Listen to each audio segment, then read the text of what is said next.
ஓம் ஸ்ரீ குருபியோ நமக. ஓம் ஸ்ரீ மகாபெரியவா சரணம். நவம்பர் 30 சனிக்கிழமை நாளைய தினம் கார்த்திகை மாதத்தில் வரக்கூடிய அமாவாசை தினம். கல்லுப்பு, 3 மிளகு, ஒரே ஒரு சில்லறை நாணயம் வைத்து உங்கள் வீட்டோட பூஜை அறையில் இதை மறக்காமல் செஞ்சுடுங்க.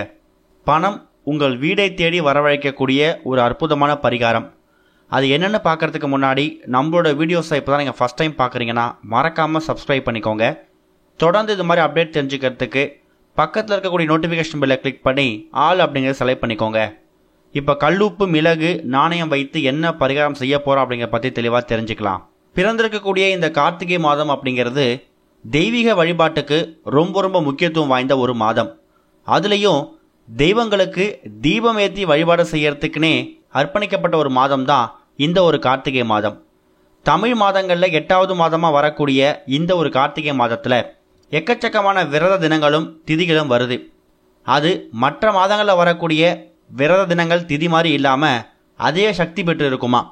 உதாரணத்துக்கு நவம்பர் 30ஆம் தேதி வரக்கூடிய இந்த ஒரு அமாவாசை திதி இருக்குல்ல, இது மற்ற மாதங்களில் வரக்கூடிய அமாவாசை திதி மாதிரி இல்லாமல் கேட்கும் வரத்தை வாரி வழங்கக்கூடிய ஒரு அற்புதமான ஒரு அமாவாசை தினமாக அமையப்போகுது.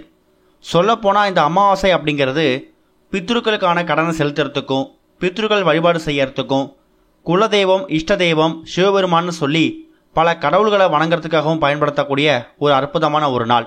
இத்தனை நாட்கள், இத்தனை மாதங்கள் நீங்கள் அமாவாசை திதியை எப்படி வணங்கியிருந்தாலும் நாளைய தினம் நீங்கள் பூஜை அறையில் செய்யக்கூடிய ஒரு விஷயங்களும் கட்டாயம் உங்களுக்கு ஒரு பெரிய முன்னேற்றத்தை ஏற்படுத்தி கொடுக்கும்.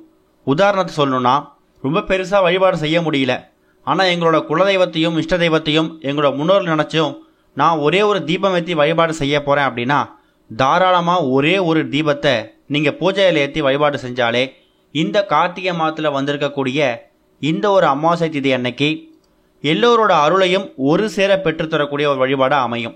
ஏன்னா இந்த தீப வழிபாடு அப்படிங்கிறது இந்த கார்த்திகை மாதத்துக்கு ரொம்ப ரொம்ப விசேஷமானது. அமாவாசைக்கு பிறகு வரக்கூடிய எல்லா நாட்களும் வளர்பிறை நாட்கள்.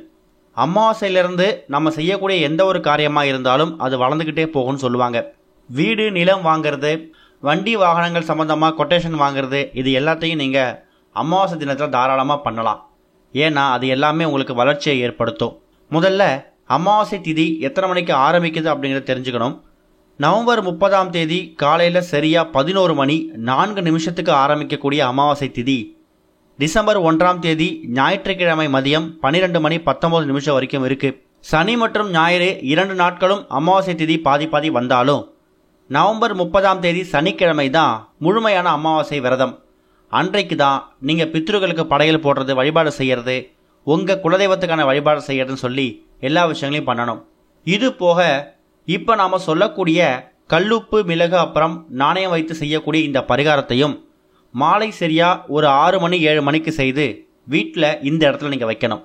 இந்த பரிகாரத்துக்கு நாம் பயன்படுத்தியிருக்கக்கூடிய 3 முக்கியமான பொருட்களுமே உங்கள் வீட்டில் ஏற்கனவே இருக்கக்கூடிய பொருட்கள் தான். புதுசாக எந்த பொருட்களையும் இதை நீங்கள் வாங்குங்கிற கட்டாயம் கிடையாது. ஆண்கள், பெண்கள், குழந்தைகள்னு சொல்லி யார் வேணாலும் இந்த பரிகாரத்தை செய்யலாம். எந்த விதமான கட்டுப்பாடுகளும் இல்லை. செய்யக்கூடிய நேரம் மட்டும்தான் ரொம்ப முக்கியம். அமாவாசை திதி அன்னைக்கு மதிய நேரத்தில் உங்களோட எல்லா விதமான வழிபாட்டையும் முடிச்சிடுங்க.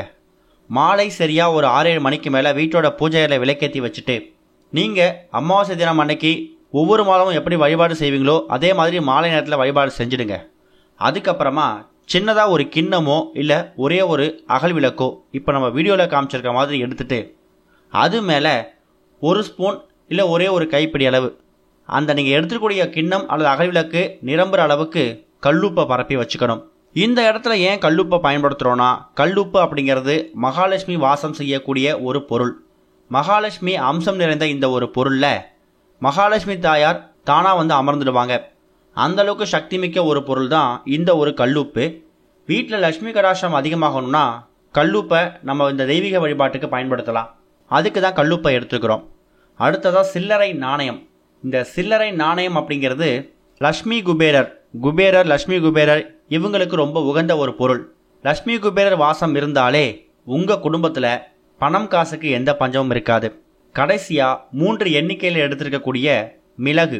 இந்த மிளகு உங்ககிட்ட இருக்கக்கூடிய கடன் பிரச்சனையை அடியோடு தகர்த்து எரியக்கூடிய ஒரு பொருள். எதிரிகள் தொல்லையையும் பகைவர்கள் தொல்லையையும் விரட்டி அடிக்கக்கூடிய ஒரு பொருளும் இந்த மிளகு தான். அப்பேற்பட்ட 2 மகத்துவங்கள் இருக்கக்கூடிய இந்த ஒரு மிளகை இந்த பரிகாரத்துக்கு பயன்படுத்துறதுக்காக எடுத்துருக்குறோம். கல்லுப்பை அகல்விளக்கு மேலேயோ கிண்ணத்து மேலேயோ கொட்டிட்டு அது மேலே ஒரு சில்லறை நாணயம் வச்சுட்டு அந்த சில்லறை நாணயம் மேலே 3 எண்ணிக்கையில் மிளகை நீங்கள் வைக்கணும். இந்த அமாவாசை திதி அப்படிங்கிறது மகமாயி, மாரியம்மன், அம்பாள், மகாலட்சுமி தாயார் இது மாதிரி தெய்வங்களுக்கு ரொம்ப ரொம்ப உகந்த ஒரு நாள். அது மூலயமா கல்லுப்போட அருளால் உங்கள் குடும்பத்துக்கு எந்த விதமான கஷ்டமும் வராது. குறிப்பாக பண கஷ்டம், பொருளாதார கஷ்டம் இப்படிப்பட்ட பிரச்சனைகளுக்கு ஒரு முற்றுப்புள்ளி கிடைக்கும். சரி, இந்த 3 பொருட்களையும் நம்ம தயார் செஞ்சு இந்த அமைப்பை பூஜை அறையில் வச்சுட்டோம். இதுக்கப்புறம் என்ன செய்யணும்? இந்த அமைப்புக்கு முன்னாடி ஒரே ஒரு தீபம் ஏற்றி வைக்கணும். நீங்கள் கிண்ணத்தில் வச்சிருந்தாலும் சரி, அகவிளக்கில் வச்சிருந்தாலும் சரி, அகவிளக்கு மேலே சில்லறை நாணயத்தை வச்சு அது மேலே மிளகை வச்சு ஒரே ஒரு தீபம் ஏற்றிடுங்க. அந்த அமைப்புக்கு முன்னாடி தீபம் ஏற்றி பூக்களால் அர்ச்சனை பண்ணுங்க. அதுக்கப்புறமா இந்த அமைப்பை உங்கள் வீட்டோட தென்மேற்கு மூலை அப்படின்னு சொல்லக்கூடிய குபேர மூலை, எல்லார் வீடுகள்லையும் பீரோ அங்கே தான் வச்சுருப்பாங்க. பீரோ, லாக்கர், கல்லாப்பெட்டி, பணப்புழக்கம் அதிகமாக இருக்கக்கூடிய இடம் இந்த குபேர மூலை தான். அதை கன்னி மூலை, தென்மேற்கு மூலை கூட சொல்லுவாங்க.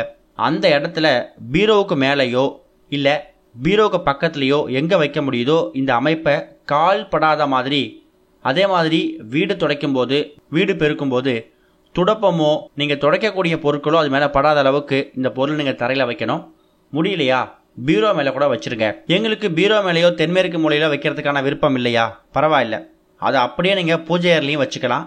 அது உங்கள் விருப்பம்தான். ஆனால் கார்த்திகை மாதத்தில் வந்திருக்கக்கூடிய இந்த ஒரு அமாவாசை திதி அன்னைக்கு இந்த அமைப்பை தயார் செஞ்சு அதுக்கு நீங்கள் முன்னாடி ஒரு தீபம் ஏற்றி இதை வீட்டில் வைக்கிறது மூலயமா உங்கள் வீட்டுக்குள்ளே லட்சுமி கடாட்சம் ஏற்படும். எதிரிகள் தொல்லை, பகைவர்கள் தொல்லை நீங்கி கடன் அப்படிங்கிறது காணாமல் போகும். அந்த சில்லறை நாணயத்தை பயன்படுத்தி இந்த பரிகாரத்தை செஞ்சிருக்கிறதால குபேர கடாட்சம், குபேர சம்பத்து ஏற்பட்டு பணம் காசுக்கு பிரச்சனை இருக்காது. மாதத்துக்கு ஒரு முறையோ இல்லை 2 முறையோ அந்த கல்லுப்பையும் மிளகையும் மட்டும் எடுத்து கால்பட இடத்துல போட்டுட்டு மறுபடியும் கல்லுப்பையும் மிளகையும் எங்கே எடுத்தீங்களோ அதே இடத்துல மறுபடியும் இதே மாதிரி தயார் செஞ்சு வச்சிடணும். மாதத்துக்கு ஒரு முறை மாற்றினா கூட போதும். முயற்சி பண்ணுங்க, கட்டாயம் இது ஒரு பெரிய முன்னேற்றத்தை உங்களுக்கு ஏற்படுத்தும்.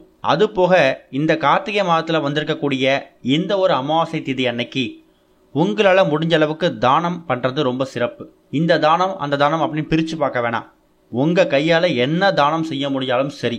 கஷ்டப்படக்கூடிய ஏழை எளிய மாணவர்களுக்கு ஒரு நோட்டு பேனா வாங்கி கொடுக்குறீங்களா, அதுவே பெரிய பாக்கியம்தான். இல்லை எவ்வளோ பேர் ரோட்டில் கை குழந்தைய வச்சுட்டு சாப்பாடு இல்லாமல் கஷ்டப்படுறாங்க, அவங்களுக்கு ஒரு வேளை உணவு வாங்கி கொடுங்க. இல்லைனா அவங்க ஒரு வேளை உணவு சமைச்சு சாப்பிட்றதுக்கான அரிசி, காய்கறிகள் வாங்கி கொடுங்க. பசுமாட்டுக்கு உங்கள் கையில் 2 வாழைப்பழம் வாங்கி கொடுங்க. நாய்களுக்கு பிஸ்கட் போடுங்க, காக்கைக்கு பிஸ்கட் போடுங்க. கட்டாயம் இந்த அமாவாசை தினம் அப்படிங்கிறது தானம் செய்யறதுக்கும் முக்கியமான ஒரு நாள், அதை மறந்துடாதீங்க. ஓம் ஸ்ரீ குருபியோ நமக. ஓம் ஸ்ரீ மகா பெரியவா சரணம்.